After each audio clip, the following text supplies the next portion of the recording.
Toastmasters, dear guests, I'm happy to welcome you here and happy to open the evaluation session for tonight. So I will be evaluating the project delivered by Veronika Tolpekina.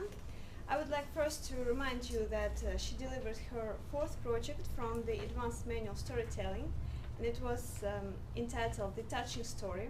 So the main idea was to involve the audience, to arouse some emotions, to make people be involved emotionally.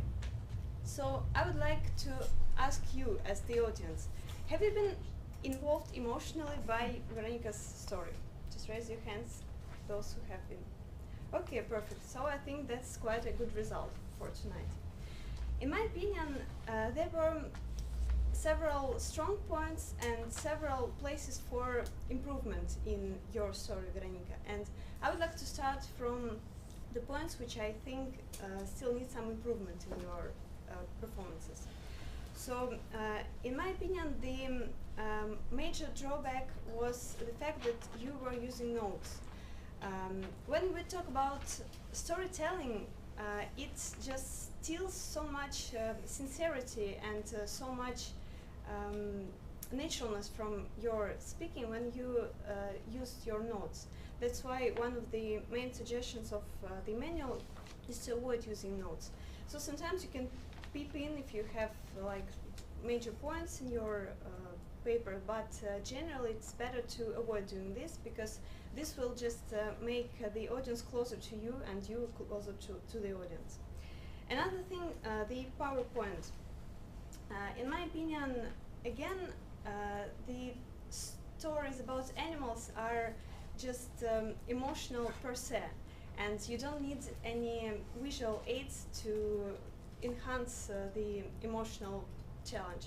So next time the idea could be just to avoid using any visual aids, just to try to involve people by using descriptive phrases and some emotional expressions.